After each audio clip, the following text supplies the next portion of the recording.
그는 세계 최고의 비누 제조사인 콜게이트 파몰리비트의 사장 리틀이다. 그의 한 해 수입은 24만 141달러에 달한다. 미국에서 그보다 더 많은 돈을 버는 사람은 14명뿐이다. H.B. 하웰, 벤저민 프랭클린, E.H. 리틀처럼 행동할 수 있다면 이미 평범한 사람이 아니다. 자, 아무도 보지 않을 때 거울을 들여다보면서 당신도 그런 사람이 될 수 있는지 자문해보라. 자신이 저지른 어리석은 짓을 기록하고 스스로 비판해라. 우리는 완벽한 존재가 아니므로 E.H. 리틀처럼 공정하고 유익하며 건설적인 비판을 요청하라. 7부. 피로와 걱정을 예방하고 활력과 의욕을 높이는 6가지 법칙. 1장. 하루 1시간 더 활동할 수 있는 비결. 걱정을 멀리하자는 내용의 책에서 왜 피로 예방법을 다루고 있는지 궁금한가? 간단하다. 피로는 종종 걱정을 낳고 적어도 우리 몸을 걱정하기 쉬운 상태로 만들기 때문이다. 의학을 조금이라도 공부한 사람이라면 피로가 우리 몸의 면역력을 떨어뜨려 감기는 물론 수많은 질병에 걸리게 쉽게 만든다는 사실을 알고 있다. 정신의학자들은 피로가 두려움과 걱정에 대한 저항력을 떨어뜨린다고 말할 것이다. 따라서 피로를 예방하면 걱정을 막는 데 도움이 된다. 이 도움이 된다 라고 말했지만 사실은 이건 순화된 표현이다. 에드먼 제이콥슨 박사는 훨씬 더 강하게 말한다. 그는 이완을 주제로 점진 이완법과 반드시 이완하라는 2권의 책을 썼다. 제이콥스는 수년간 시카고 대학교 임상 생리학 연구소 소장을 맡아서 의학적 치료의 방법으로 이완을 적용하는 것에 대해 연구해왔다. 그에 따르면 신경성 질환이나 감정적인 문제들은 완전한 이완 상태에서 존재할 수 없다. 달리 말하면 편안한 상태에서는 걱정을 계속할 수 없다. 따라서 피로와 걱정을 예방하는 첫 번째 규칙은 이것이다. 자주 쉬라. 피곤해지기 전에 쉬어라. 이 규칙이 왜 중요할까? 피로는 놀라울 만큼 빠른 속도로 쌓이기 때문이다. 미 육군이 여러 번의 실험을 거쳐 발견한 사실이 있다. 아무리 군사훈련으로 몸이 다져진 젊은이라고 해도 1시간에 10분씩은 군장을 벗고 쉬어야만 행군을 더 잘할 수 있고 더 오래 버틸 수 있다는 것이다. 그래서 모든 부대가 그렇게 하고 있다. 이 당신의 심장도 미 육군만큼이나 똑똑하다. 인간의 심장은 하루에 기차 한 칸의 크기에 유조차를 가득 채울 만큼의 혈액을 몸으로 퍼나른다. 심장이 하루에 소비하는 에너지는 석탄 20톤 분량을 1m 높이로 쌓아 올리는 데 드는 에너지와 맞먹는다. 이 엄청난 일을 50년, 70년, 심지어 90년 넘게 일하고 있다. 심장은 어떻게 버틸 수 있을까? 하버드 의대의 월터 캐논 박사는 이렇게 설명한다. 사람들은 심장이 쉬지 않고 일한다고 생각합니다. 그러나 심장은 수축할 때마다 반드시 휴식을 취합니다. 1분에 70회 정도 박동한다고 치면 심장은 하루 24시간 중 9시간만 일합니다. 하루에 15시간은 좋게 쉬는 셈이죠. 제2차 세계대전 중 윈스턴 처칠은 60대 후반에서 70대 초반의 나이로 몇 년 동안 하루 16시간씩 일하며 영국의 전쟁을 이끌었다. 경이로운 기록이다. 비결이 무엇이었을까? 그는 아침 11시까지 침대에서 보고서를 읽고 명령을 전하고 전화를 하고 중요한 회의를 주재했다. 점심을 먹은 뒤에는 1시간 동안 잤다. 저녁에도 8시 식사를 하기 전까지 2시간 동안 잠을 잤다. 그는 피로를 풀지 않았다. 그럴 필요가 없었다. 피로를 예방했기 때문이다. 자주 휴식을 취한 덕에 그는 건강하고 활기찬 상태로 저녁이 한참 넘어서까지 일할 수 있었다. 미국의 천재 존 록펠러는 엄청난 기록을 2가지나 세웠다. 역사상 유례없는 부를 축적했으며 98세까지 장수했다. 어떻게 그럴 수 있었을까? 물론 가장 큰 이유는 장수 유전자를 물려받았기 때문이다. 2번째 이유는 매일 정오에 사무실 소파에 누워 30분씩 낮잠을 자는 습관 덕분이었다. 아무리 미국 대통령이라고 해도 그 시간만큼은 그와 통화할 수 없었다.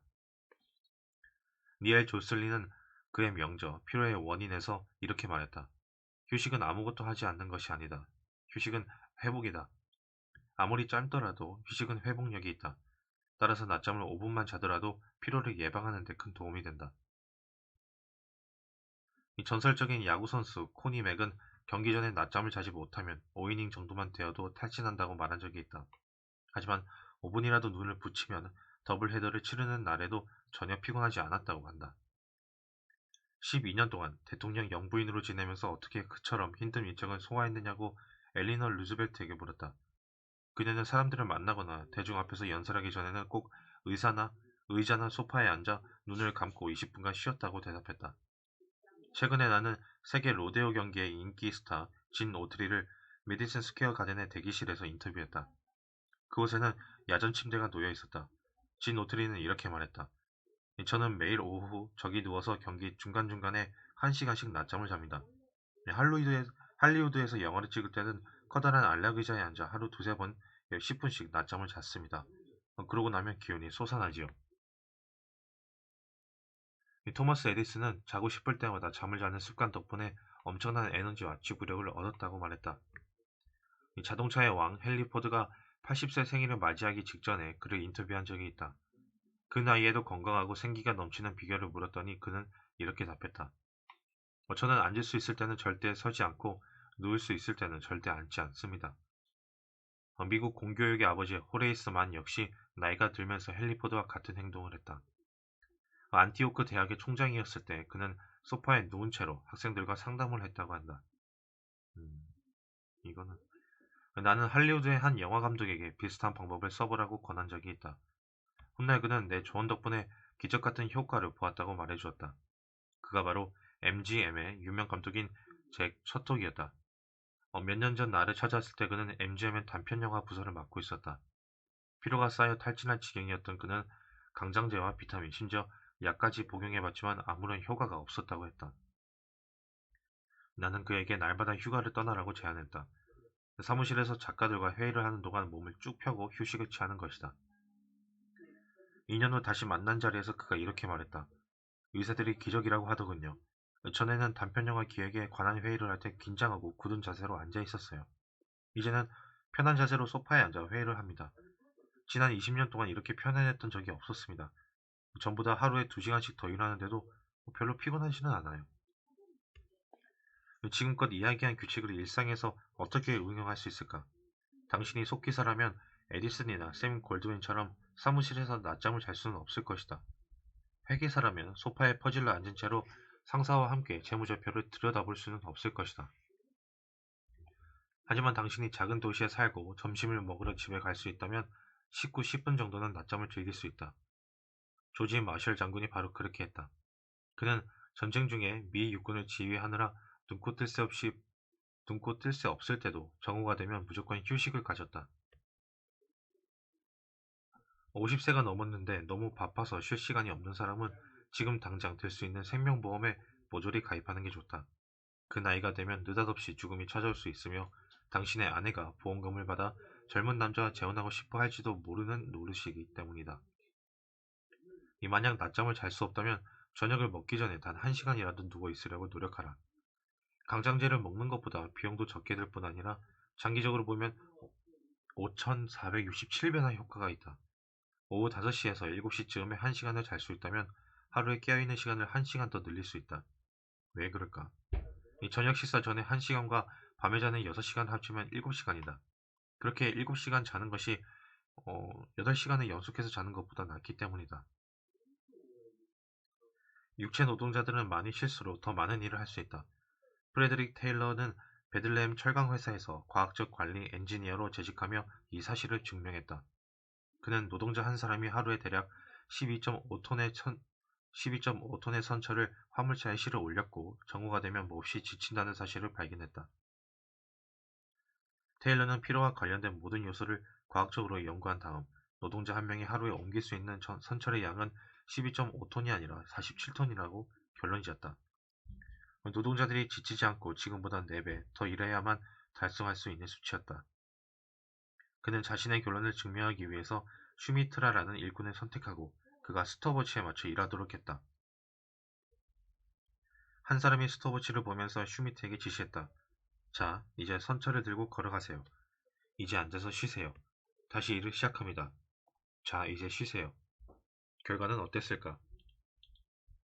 다른 사람이 하루에 12.5톤을 옮길 때 슈미트는 무려 47톤을 옮겼다. 그 후에도 슈미트의 작업량은 줄어들지 않았다. 그가 다른 사람보다 훨씬 많은 일을 할 수 있었던 이유는 피로를 느끼기 전에 쉬었기 때문이다. 그는 1시간에 대략 26분을 일하고 34분을 쉬었다. 일하는 시간보다 쉬는 시간이 더 많았다. 하지만 그는 남보다 4배나 더 많이 일했다. 근거 없이 떠드는 말이라 생각하는가? 그렇다면 프레드릭 원슬로우 테일러가 쓴 과학적 관리의 원칙에서 직접 확인해 보기 바란다. 다시 한번 말한다. 군대에서 하듯이 자주 휴식을 취하라. 우리 몸의 심장이 그렇게 하듯이 피곤하기 전에 미리 쉬어라. 그러면 하루에 1시간씩 더 활동할 수 있다.